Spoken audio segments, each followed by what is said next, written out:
여러분 안녕하십니까? 시체널 매거진 굿데이 첫 소식입니다. 한국교회 봉사단이 창립 15주년을 맞아서 이를 기념하는 감사 예배를 드렸습니다. 또한 태안 유류 피해 극복 기록물이 유네스코 세계기록유산에 등재된 것을 축하하는 행사도 함께 열려 더욱 깊은 감사와 축하가 이어졌습니다.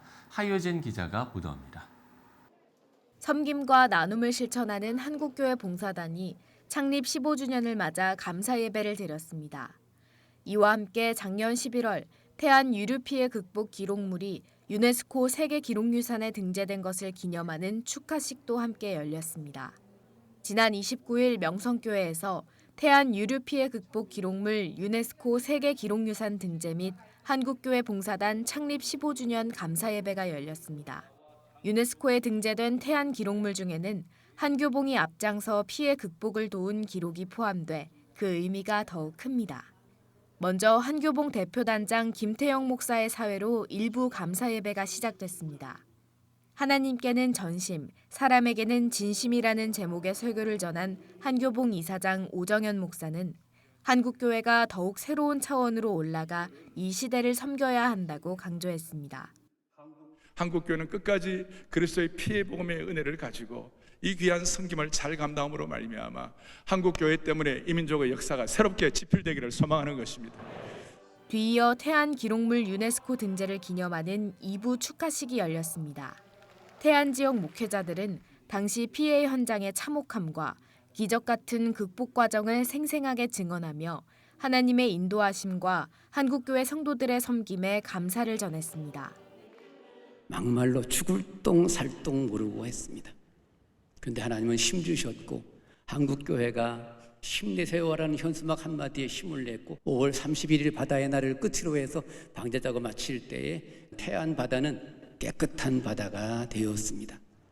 한교봉 총재 김사만 목사는 대회사를 전하며 이 시대에 교회만이 할 수 있는 일을 강조하기도 했습니다. 한국교회 봉사단은 참 이름 없이 빛도 없이 이런 역할을 잘하면 결국 이 한국교회가 좋은 소리 듣고 선교의 또 이미지도 모든 일이 좋아질 수 있다. 그런 좋은 교훈이 되리라고 생각합니다. 섬김을 통해 예수님의 사랑을 전하는 한국교회 봉사단, 그리고 그 헌신의 열매 중 하나인 유네스코 등재. 한교봉의 섬김과 헌신 가운데 앞으로도 회복과 부흥의 역사가 일어나길 기도합니다. 시채널 뉴스 하효진입니다. 기독교 국제구호단체 사마리안 퍼스 코리아가 선천성 심장병이 있는 어린이에게 심장 수술을 지원하며 복음을 전하는 칠드런스 하트 프로젝트를 진행합니다. 1997년부터 시작된 칠드런스 하트는 한국에서는 올해 2월부터 처음 진행되는 프로젝트입니다. 이번에 지원받는 어린이들은 몽골인 2명으로 다음 달 우리나라를 찾아서 심장 수술을 받을 예정입니다. 작년 12월 23일 인천의 한 길거리에서 심장마비로 쓰러진 60대 남성을 여고생 3명이 심폐소생술로 구한 소식이 알려진 가운데 여의도 순복음교회가 지난 29일 이 3명의 학생들에게 선행상과 함께 격려금을 수여했습니다. 교회 측은 학생들을 초청해 격려하면서 앞으로도 어려운 사람을 돕고 살리며 하나님께 영광을 돌리는 삶을 살게 해달라는 축복 기도를 드렸습니다.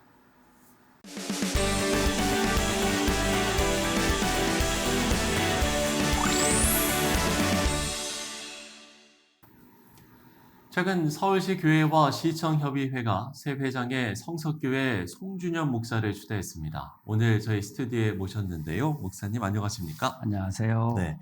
서울시 교회와 시청협의회 명칭에 익숙하지 않아서 많은 분들이 좀 궁금해하실 것 같아요. 먼저 어떤 단체인지 소개부터 해주시면 좋을 것 같습니다. 네, 공식적으로 서울시 교회와 시청협의회라는 이름이고요. 네네. 1990년도에 시작이 됐으니까 아마 22대 고건 시장님 때부터 시작된 것으로 알고 있습니다. 네네. 그때 고건 시장님이 시정 방침을 정하면서 첫째로 시민을 위한 생활행정, 그리고 시민과 함께하는 참여행정, 깨끗한 공개행정, 이 세 가지를 천명하셨는데 교회와 시청협의회가 서울시 총연합회라는 기독교 총연합회라는 이름으로 활동을 하고 있습니다. 일단 이런 단체 책임을 이제 맡게 되셨는데 취임하시고 어떤 말씀을 좀 나누셨는지 취임 소감도 저희가 들어봐야 될 것 같거든요. 우리 단체가 공식적으로 서울시의 교회와 시청의 협의회이기 때문에 앞으로 조율이 더 잘 될 수 있도록 그렇게 노력을 하겠다는 말씀을 드리겠습니다. 정기적인 모임은 어떻게 진행이 되고 있습니까? 내부적으로 임원들은 분기에 한 번 정도 모이고 있고, 그다음에 필요에 따라서 수시로 이제 또 모이고 있습니다. 시청과의 모임은 시장님과의 간담회가 1년에 한두 차례 있고요. 아, 네. 그다음에 이제 공식적인 큰 행사로 매년 정초에 서울 시민을 위한 기도회가 있습니다. 그래서 시청 문화정책과를 통해서 교회 협의가 오고, 그러면 서울 교시협뿐만 아니라 각 구에 있는 교구협의회와 협력하면서 시정에 협력하는 일들을 하고 있습니다. 이웃을 위해 앞장서는 일은 뭐 한국교회만큼 잘하는 곳도 없을 텐데 서울시와 함께하는 사역은 어떤 게 있는지도 궁금합니다. 서울시의 요청에 따라서 교회 유휴 주차장을 지역 주민들에게 좀 개방해 줬으면 좋겠다. 그런 요청들이 있어서 네네. 평소에 평일날 이제 교회 주차장 개방하는 일, 또 어떤 경우에는 이제 무연고자들이 돌아가시는 일들이 있잖아요. 그러면 시에서 조금 막막하니까 무연고자들의 사망 시에 그 장례식을 좀 집례해줬으면 좋겠다는 요청도 있어서 그런 일들도 했습니다. 자, 교회 입장을 이제 시에 전달을 하는 역할을 하시면서 특별히 이제 갈등 관계가 발생을 했을 때 이걸 좀 밑에서부터 대화로 풀어줄 수 있는 글쎄 뭐 이런 역할도 좀 할 수 있을 것 같다는 생각이 들거든요. 갈등 관계에 있었던 것이 이제 그동안에 있었던 그 퀴어 축제 같은 거. 그때 이제 교계 입장은 퀴어 축제를 시에서 허락하지 않았으면 좋겠다 이런 것이었었는데, 네. 교시협의회에서는 축제 같은 거 하면서 볼썽사나운 일들도 가끔 일어나니까 사전에 경고를 하고 그런 주의 조치들을 안 지키면 다음번에 집회할 때는 좀 제재를 가하는 것이 좋지 않냐, 그런 건의를 많이 했습니다. 올해 서울시 시정 목표가 약자와 동행하는 서울시라고 들었습니다. 교회와 또 시, 정부가 글쎄 견제와 대치하는 일보다는 협력하는 일이 더 많아졌으면 하는데요. 어떠십니까? 지금까지 뭐 국가나 서울시나 모든 지자체들이 그 약자들에 대한 관심을 가지고 애를 쓰고 있지만, 사실 관공서에서 모든 약자들을 파악하는 것이 상당히 힘든데 교회가 현장에 있으면서 이런 약자들을 파악하고 도움을 주는 데 있어서 국가나 서울시에서 이런 일들을 추진해 왔지만 네. 현실적으로 보면 뭐 완전히 해결할 수 없는 것은 또 한계이고 또 현실이기 때문에, 아까도 말씀드린 것처럼 정치와 종교는 분리되어야 된다는 그런 입장이 있기 때문에 예. 관공서에서 조금 꺼리는 경우도 있습니다.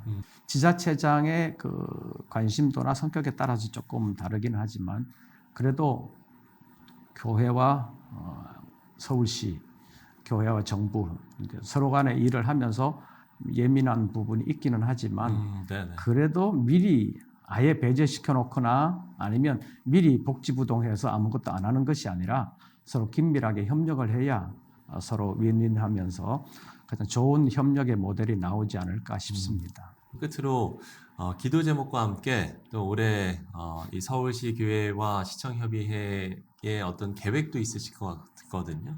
끝으로 함께 나눠주시면 좋을 것 같습니다. 우리나라 정치 지형을 보면 지금 야당과 여당의 가치관의 차이가 굉장히 큰 것 같습니다.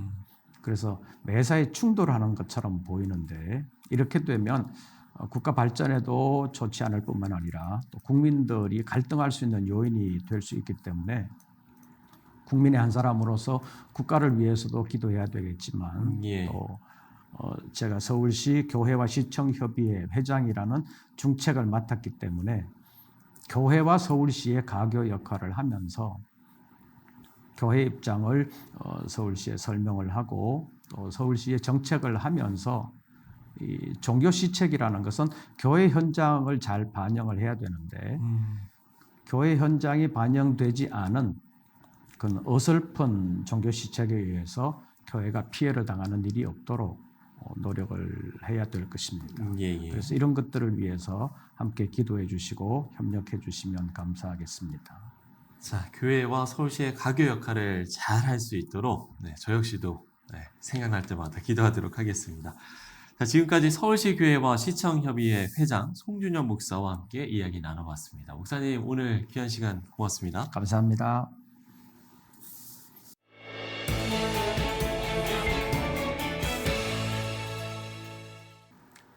네, 새해 첫 달이 지났습니다. 마스크도 벗고 일상을 보낼 수 있게 되면서 2023년이 본격적으로 시작된 분위기인데요.